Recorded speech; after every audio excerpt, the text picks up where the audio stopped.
So I'm kicking off. I don't know what the other ones are going to suggest, but what I'm going to talk about today is our fairly new offering of memorial trees. I run Make It Wild, which is our business, and we have various things that we do. I'm a former consultant surgeon, and my husband comes from a business background, and we set up Make It Wild really in recognition of climate crisis, sixth mass extinction, and it's our way of trying to do a little bit to address those things. For our memorial trees, we're working with another business called Lifetree UK, which I'll explain a little bit more about. Oh, next slide, please. And the next, and click again. Yeah, so this is our business, Make It Wild, and we own now around 200 acres of land in North Yorkshire, which we manage entirely for nature. And this is one of our ancient woodlands in early May.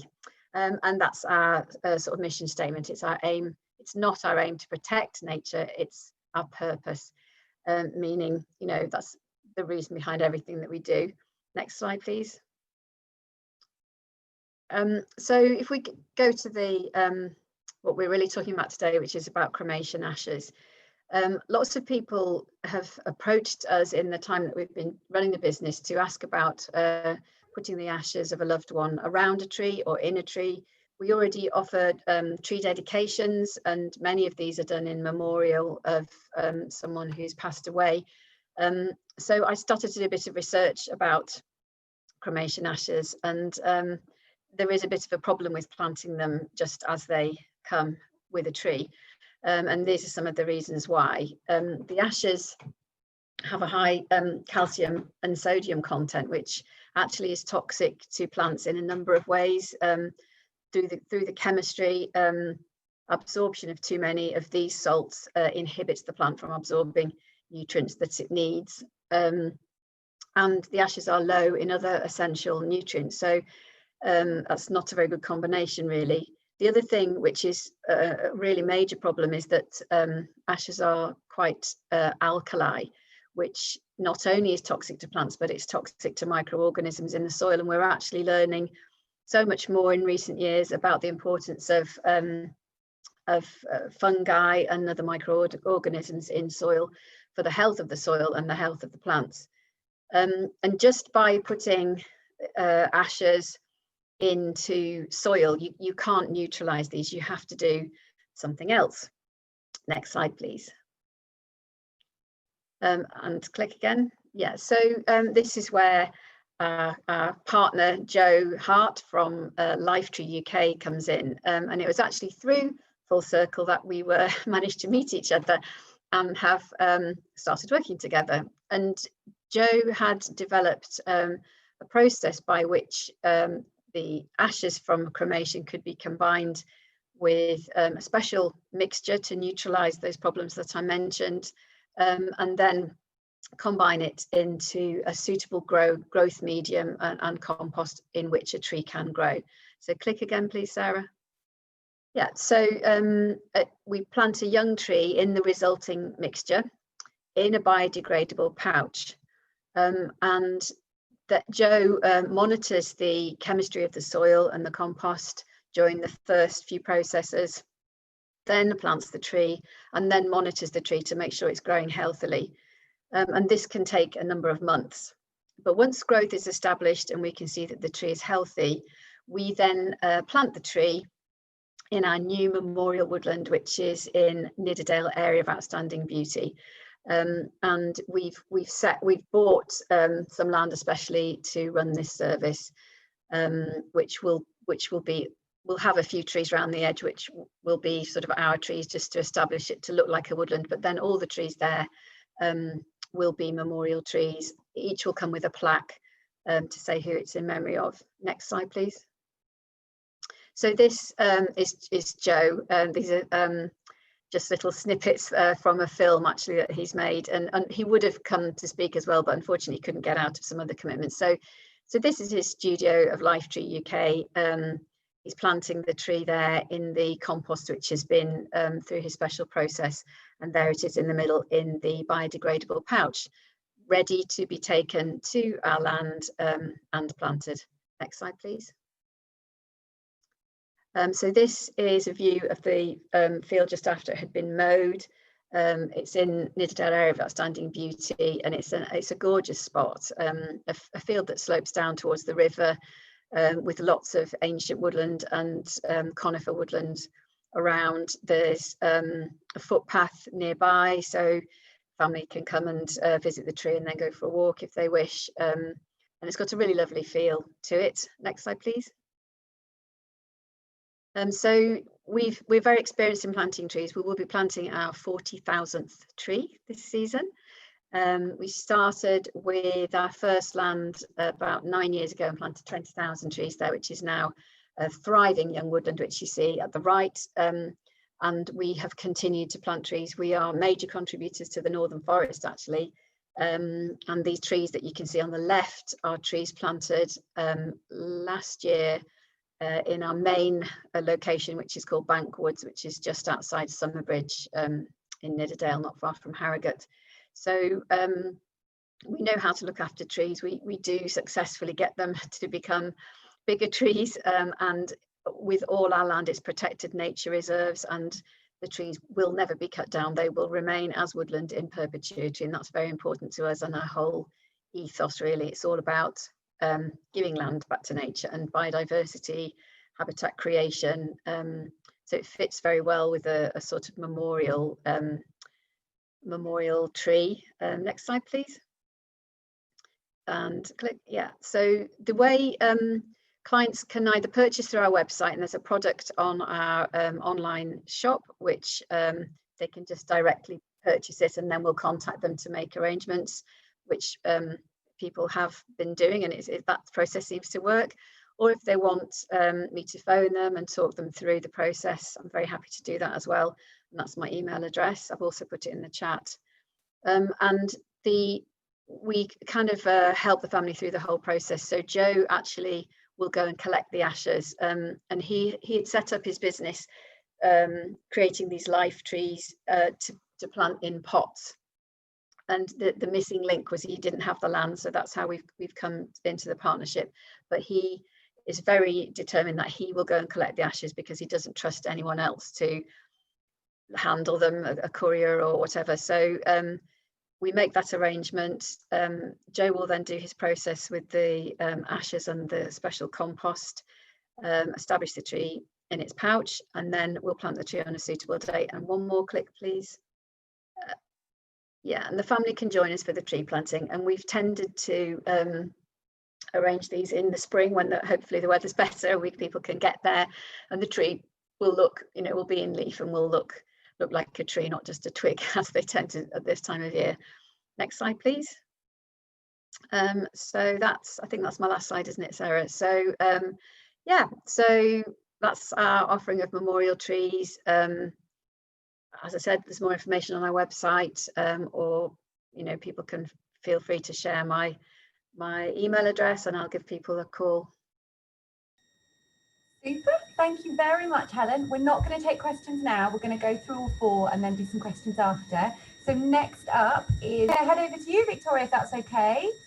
So I am going to start Victoria's presentation. Hopefully you can all see that. I'm going to mute myself. I'll hand over to you, Victoria, and you just need to say next slide. I'm here clearly. Right. I'm in exactly the same position as you and Michelle. I'm terrified of doing things like this, and I've never done it before, so just bear with me. And I've also made notes as well in the same way. So equally, if you see me kind of reading something, it's because if I don't, I will waffle and I'll drivel into all kinds of different things. So I'm actually just going to try and see if I can get this screen. Let's have a look. Right. Hopefully you can all hear me and I've done it right so far.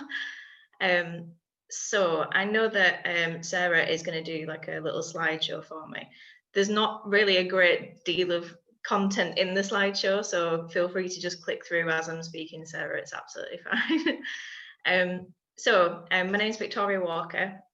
Hopefully you can all hear and see me and everything, and I've not messed it up already. I'm the owner at Victoria Walker Boutique. I'm a mum of 3. Well, actually, almost 3. I'm due in a few weeks, so hopefully this isn't going to propel me into kind of early labour or anything like that. I was going to do it from the boutique, but I'm currently snowed in, so I can't actually get there. So I was going to show you the inside of the shop and show you what I can do from there, but obviously that's not been the plan for today. So I'm going to just wing it and do it this way instead. So jewellery making comes fairly easy to me, but PowerPoint presentations are definitely not my thing. So please just bear with me. Hopefully I won't waffle for too long. So about me, basically, I'll start off with a bit about me. So I'm self-employed. I've been a jeweller since around 2002. I actually originally started out designing and making bridal tiaras and wedding jewellery for people. I've always had a passion for jewellery, and I've always been the arty type who's kind of rummaged around my mum's jewellery box and collected everything as a child. I studied at Leeds Art College, and that's where my love for design really flourished. In 2012, I decided to take the plunge and open the boutique. I felt it'd be a better base for me to work from. As some of you know now, with lockdown measures, working from home is fun for about the first couple of weeks, and then it drives you completely crazy. So 8 years on, it's still the best decision I ever made. And it also gives me kind of a different place to meet clients from as well. One of the things at the boutique is the amount of customers who come back to see me after the weddings. I get to know the families on more of a personal basis. And in 2017, one of my brides came back to ask me to see if I could create some jewellery for her using her dad's ashes. It wasn't something I'd ever done before, but because I got to know the family so well during the process of meeting them for the wedding accessories, it was something I wanted to do. But obviously, I wanted to make it right, and I wanted to make it very special for them. Because I'd always been into silver jewellery, I decided to give it a go, and luckily it worked and it was all fine. And as with most things at the boutique, that has now led me to make quite a large range of memorial jewellery for people.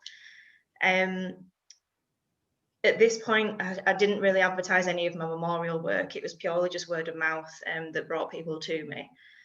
One family would have something made, and then obviously they'd go speak to someone else, tell them that I'd done, and then obviously more and more people kind of came back and realised it was something that I actually really enjoyed to do for people as well.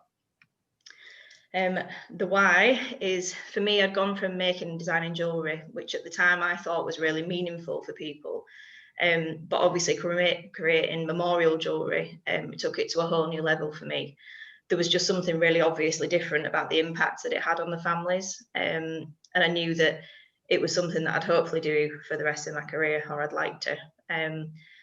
Obviously, when people come to collect memorial jewellery, you see the impact of what you created and the profound effect that it does have on them, and that's basically why I do what I do now. I want people to come and see me in person, and they can talk to me about the loved one if they want to. It's something that will hopefully help them through the grieving process as well, rather than just kind of shipping the ashes off to someone. I find that a lot of families want to come and see me, and they want to explain the story, they want to talk about what's happened to that loved one. And obviously I'm not a counsellor by any stretch, but I think it does give people the opportunity to kind of come and to be themselves and to talk about the person that they've lost, and rather than just putting it in the post, which I know a lot of people do, but because I work with a lot of people from the Yorkshire area, I think it gives people more of a kind of a base to come to, like a nice, comfortable setting that they can come to, that they feel relaxed in as well. And that's one of the aims of why I do what I do. Let's have a look. The feedback that I've received from the families that I've worked with over the years is mainly about how much of a difference it does make to them being able to come and see me in person.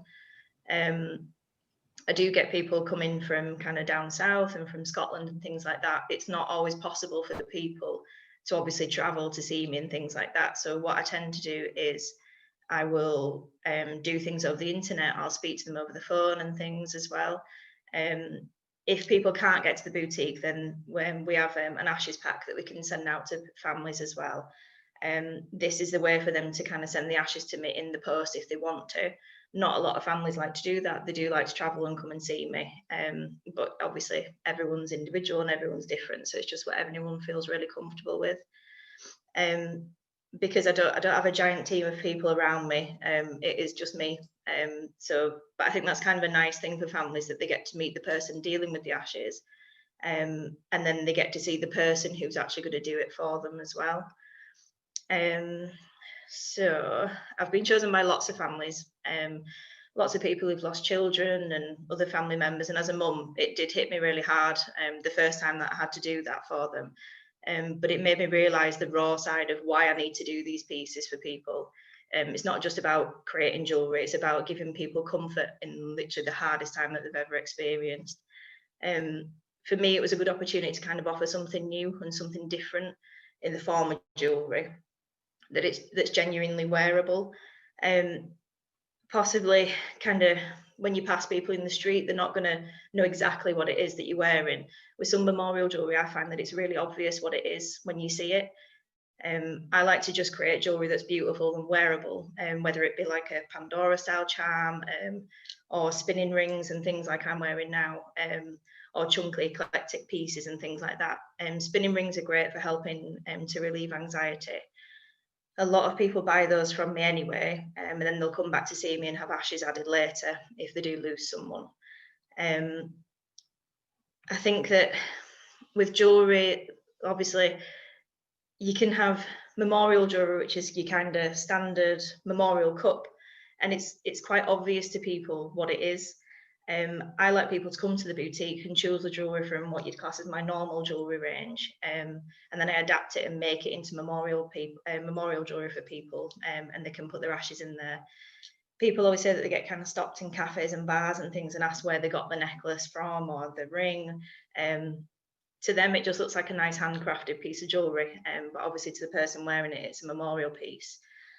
I think that then gives them the chance to say whether it's memorial or not as well. And I think sometimes there's nothing worse than spotting a memorial piece on someone. It kind of, you have the awkward moment where you think, well, you know what it is and you don't want to mention it because you don't want to upset that person. Equally, as the person who's lost someone, you want to talk about that person, but I think it gives them the opportunity to say whether it is a memorial piece or whether it's just a really nice handmade piece of jewellery. It's one of those things that gives them the option, basically, to say what it is. I think there's something about losing someone as well, that you miss them and you do want to talk about them. And from other side, for other people kind of looking in at the situation, they don't want to upset you by talking about it. But obviously for me, it gives you the option to, with the kind of jewellery that I make, it gives them the option to say whether it is memorial or not, basically. Another side to the jewellery that I make is I actually meet people with terminal illness, who again just kind of wanted to meet me in person before they had the piece created. I think that's probably a concept that for some people is quite hard to understand or to deal with. Facing your own mortality can be really hard. But I find it fascinating when people can open their mind to the concept of what could be done for the families after they've actually gone. I've been approached by quite a lot of different funeral directors asking me to supply them with samples of my work. And up to meeting David at Full Circle, as I'd always kind of hesitated and said no. But when I met David and Sarah and the rest of the team, something just kind of clicked with the way that they deal with funerals and the grieving process. I don't think it's something that should be feared.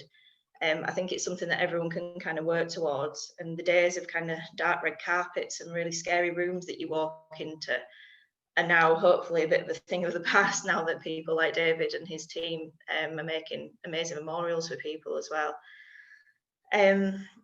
One way that I like to make unique pieces for each family is to incorporate engraving into the jewellery, quotes from loved ones and things like that. I can take the text from birthday cards and anniversary cards, and you can have handwriting put onto a piece of jewellery as well.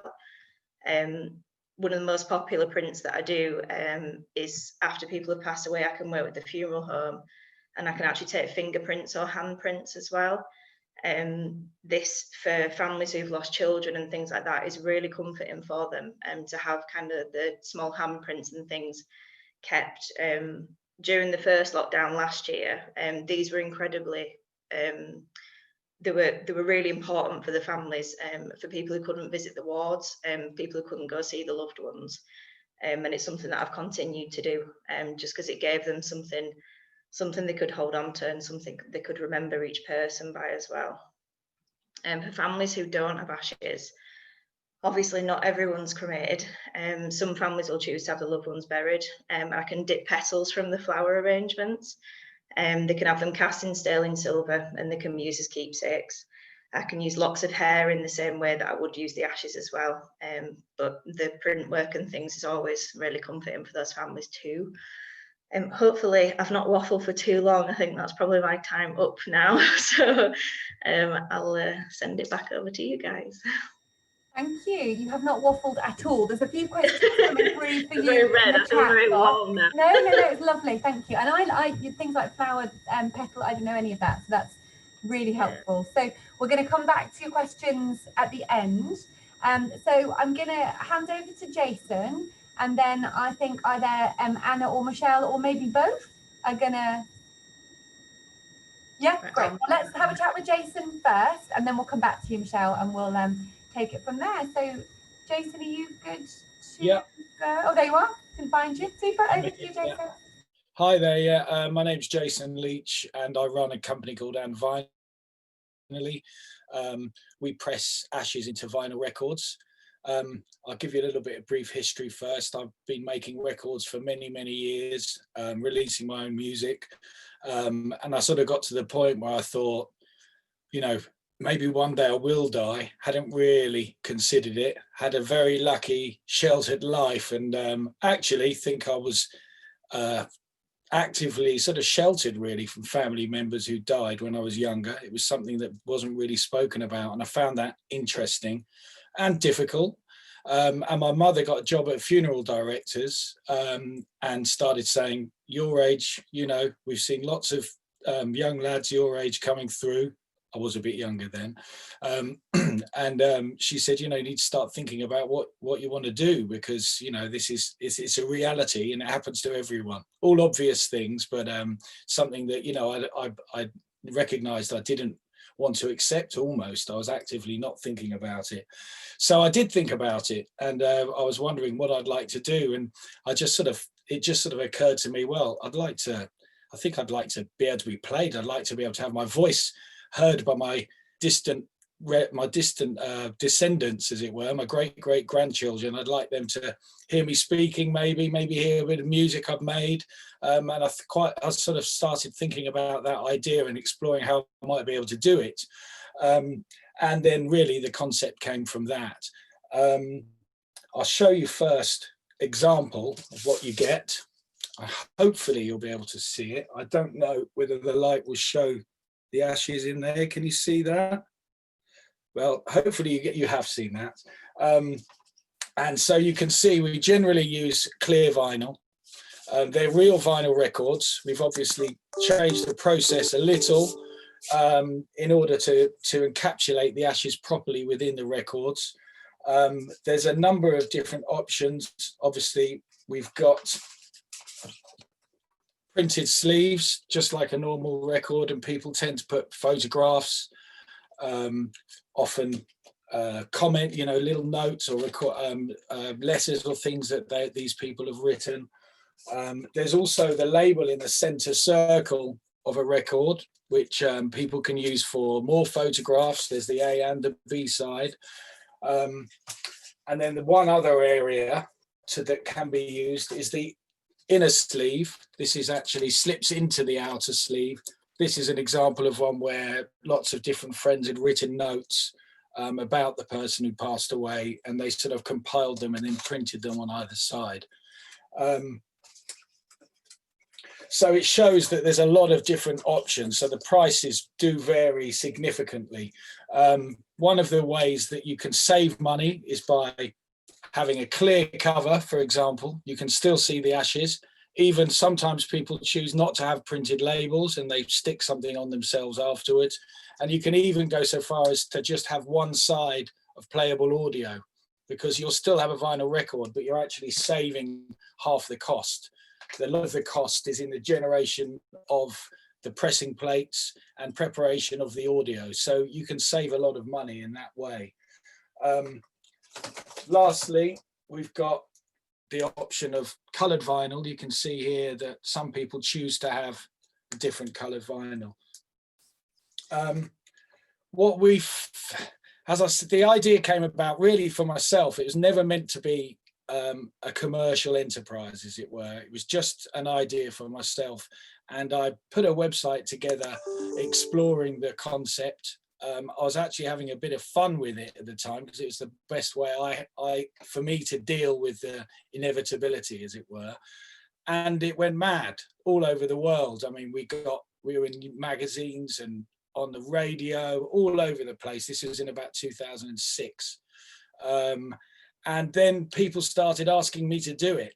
So I had to obviously establish a process to do so. So I practiced with a lot of old ashes from fires and things in order to get the records made correctly and be able to do it. And also, of course, found myself in a position where I was having to deal with the bereaved, which wasn't something I'd ever planned to do or set out to do. But I was I'm pleased to say that actually we do have to work very closely with people to do this, and so far 100% feedback has been great, and I'm proud to say that I've actually managed to do that quite well.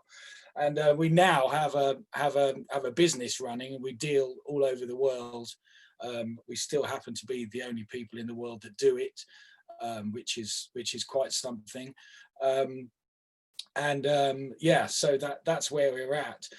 In regard to, I've explained the sort of options you can have for the sleeves and inner sleeves and the labels. In regard to audio, obviously you can put anything on there, any audio recording. The obvious thing is to think about your favorite songs, for example, but the best ones we find, and the ones that people get the most out of, are where we have voice recordings on there. And these can come from anything. They could even as far as somebody, if they only have a voicemail recording, for example. These are the ones that often customers at first find a bit more difficult to deal with, particularly if they've just recently lost someone. But ultimately, they're the ones that they get most from. And as I said, for myself as well, the sort of concept of being able to move the air in a room sometime in the future is quite a good thought. Probably the closest we'll get to time travel. Who knows? And some of the things that we found, which have been very, which I've really liked, actually, because I've lost a few friends over the last few years, and despite the fact I'd spent maybe 20 years, some of them I'd made music with and toured with, etc., that I spent a lot of time with them, but I'd never actually met their family. We were quite a bit older by that stage.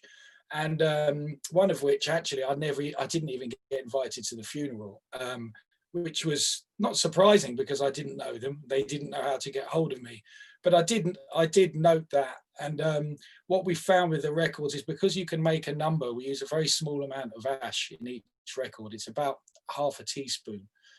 You need to get enough in so you can see it, but not so much that it stops the record working. But we found that they've been really enjoyed and appreciated by extended family and friends as well, because often friends do get left out when it comes to things like mementos. It might mean a lot to them. So that's something, these things we're discovering all the time as we've sort of gone along. So yeah, in regard to the audio recordings, things like people will often record something, they might speak about somebody they lost. It might be friends or family. Those sorts of things are great inclusions on the record. And also even sort of things like old VHS tapes and videos, depending on how old people were, they don't always have modern recordings on phones, for example, but we help out with all of that. Essentially how it works is like I say, we work very closely with people, and up until we met David, we've been approached by lots of different what I suppose I refer to as middlemen, and we've not been comfortable really working with any. There's a few we've set up with in different countries now who have been similar to David and Sarah in regard to their approach and what we see that they're looking to do. And so it's something that we feel we do work very closely with, and we need to be able to keep doing that, and at least until whoever we do decide to work with fully understands the process. So in regard to getting one made, it could take as little as 3 to 4 weeks if everybody has everything organized, and a lot that we do take 18 months, 2 years, as that people start to get more comfortable and think, well, actually I would like to get some vocal recordings. I don't just want I did it my way on there. Music often means a lot to an individual, but it might not to the people who are left behind, for example. Often it does, but it's not always the case. So we sort of work with them and help them. Harriet, who's my long-term partner of over 25 years, is a graphic designer. So she will help the customers design if they need it. We'll design the artwork, come up with suggestions. We've had all sorts of things like little clever things like the barcodes representing the birth and the death date. There's all sorts of little touches like that that can be done. And so, yes, we establish what audio is going on there. We establish the artwork for whatever's being printed. And then we get all that confirmed. We send it back, we master the audio, get it right, get signed off. And then we fabricate the materials with which to make them. And we then, they then send us their ashes or bring their ashes. It depends. Sometimes people come from other countries to bring them. And then we press the records and send them out or drop them off, depending on where they are and how we've planned to do it. And that's essentially an and finally record. Amazing. Thank you. There have been, again, a couple of questions. I'm jotting them all down and then we can deal with them at the end. But actually, you also did that wonderful thing where a few people asked questions and then you spontaneously answered them without knowing. Well, I know, not quite magic. Okay, so we're going to come back to Michelle, if that's okay, Michelle. Yeah, that's fine. Super. Okay, over to you. Thanks, Jason. Right. I'm happy to help as well, Michelle, if you... Oh, brilliant. Right. I think I just completely overcomplicated and overthought the process. So I'm just going to have a quick rethink and I'm going to, be a bit ad hoc, which I think I'm going to feel a bit more comfortable with. Okay, I work for a company called Mindful Memorials. I've been with the company for 4 years, and I'll be quite honest with you, when I first joined the company, the first thing people said to me was, oh, you're dealing with death, you're dealing with bereavement, you've got to be very careful, don't say the wrong thing. But this didn't sit well with me. And I remember 4 years ago actually sitting in a coffee shop with Anna and her husband Adrian, who are in effect my boss but co-workers, talking about the vision for Mindful Memorials. And the first thing they said to me was, as a society and as a society, we don't deal with death very well. And I agree with them. It is very antiquated, Victorian. You're frightened to say anything. So as the years sort of come forward, about 3 years, we had a complete rebranding, and it was so exciting for me to suddenly, all these things that we talked about for 3 years, for it to come into fruition. We had the freedom and the autonomy to do what we felt was right, what came naturally to us, and especially for me. And one of the things that I've always loved doing is going out for a walk with a client. When a client walks into a memorial showroom, you're often faced with loads of granite, memorials, headstones, everything. It's so cold, it's so uninviting. So the first thing I would do is, come on, get our shoes on, let's go for a walk. And we would go for a walk and we would start talking. And often one of my first questions would be, if it's, tell me about your loved one. Is it your wife, your husband? I want to know the story. We can't provide a memorial if we don't know the story. Equally, we can't provide a memorial if we don't know where it's going to go. A lot of people think that it's very much the case that if you have a burial or if you have cremation, you have to go into a cemetery or churchyard, and that's it. That's your option. You walk into a cemetery and it looks like rows and rows of, I call them dominoes, and it is all these black headstones, and they read like greetings cards, and it is so disheartening when you see that, because this is representing somebody's life and that it shouldn't be. So we've kind of made it our mission to turn things on its head and really approach it from a client. And we do. This is what I do. I will go walk and we will talk and we get to know the person. What we're discovering is the length of time that some of the memorials to commission are becoming longer now. So because people realise it's not come in, here's the inscription, here's the headstone, here's the cremation, that's it. We're having more and more discussions and more talks, and often they don't even focus on the stone itself. Then we identify the needs. What do they want? And clients are liking the idea of having something within the garden, which is what I'm going to talk about today. Gardening is quite therapeutic. It is a form of meditation. It is a form of mindfulness.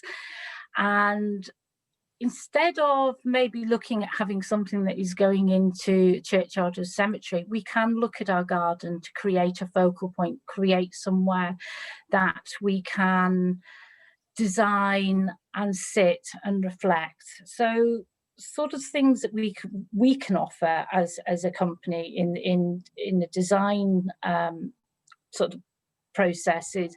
I mean, there's a whole list of things.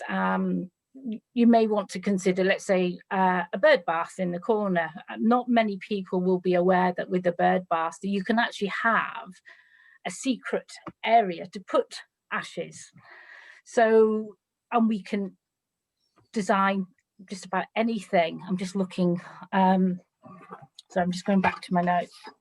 So bird baths, we can also do boulders. So if you wanted to have a rockery, we could come up with something in the corner where you can plant. I mean, one of the interesting things, actually, just sort of taking it a little bit back, sorry, I'm going a bit ad hoc, which Helen had mentioned earlier, is how ashes can be toxic. So it is important that we look at ways of containing the ashes, so that, you know, within boulders, within bird baths, within water features and so on, that they are contained and they sit under where there isn't anything there to contaminate the soil. So gardening, in essence, is a 12-month process. So it gives you 12 months of reflection, 12 months of meditation, 12 months of planning and nurturing. I mean, I don't know, Anna, do you want to jump in? Yeah, please.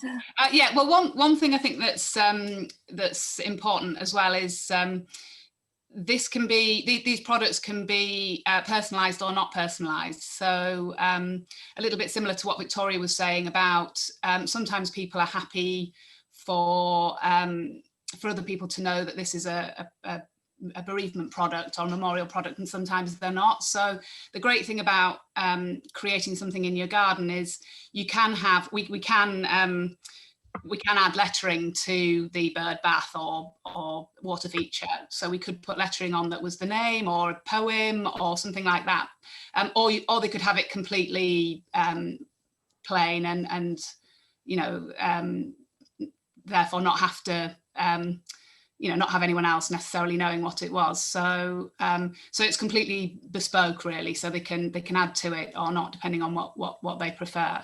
And I think another thing that's important for us is trying to find out early on from the client where they're going to feel comfortable grieving. So, for example, some people do really want to have something in a cemetery. They want somewhere separate from their home to go and to be able to grieve. But for a lot of people, they feel more comfortable in their own home or in their own garden, and they're going to be able to let the emotions flow more easily there. So to create a space, a little sanctuary for themselves, either in their home or in their garden, is often a you know, can be a really important way of providing a focal point for the grieving process. So this is what we're looking at, creating a product range really that they can choose from, and that we can encourage them to look at perhaps alternatives to what they would have originally been thinking of. I mean, the other thing as well, which is very fortunate for us, is that we do actually have access to a lot of artists. So you're not necessarily sort of restricted to stone. So, for example, garden bronzes, you may want to commission something that is quite unique. We've had, people have mentioned, I think one of the biggest questions has been, what happens if I move house? Well, things like your garden statues, and they can be moved, they can be taken with you. So and recreate, some people want to do that. So we have access to a lot of artists. So it's not necessarily just the stonemasons. We've got, I think, two exceptionally talented stonemasons that work for us, but also I know have access to the bronze foundries and other artists that could create something that work with wirewood, work all sorts. So it's can be very, very highly bespoke, or we can look at something that's very, very simple. It may be that you have a garden water feature and you just want a simple curved bench just to sit, because water can be very therapeutic as well. Just listening to the sound of a babbling water feature can be nice in a time for reflection. So there's lots of things, there's lots of ideas, but I suppose it's not just a case of looking through a catalogue. It is a question of having that discussion and that talking, and then maybe bringing in other people. Maybe you want the help of a garden designer,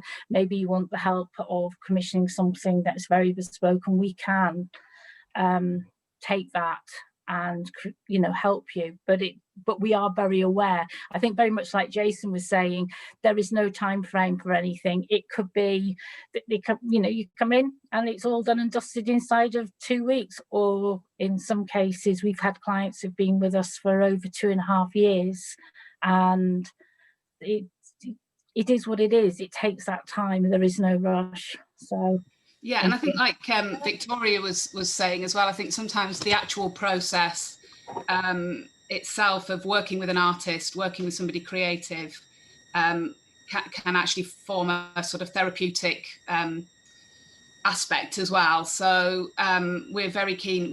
What we've really tried to do over the last year is totally reframe how all of our staff look at what they're doing. So they're not selling a product, they're providing a service.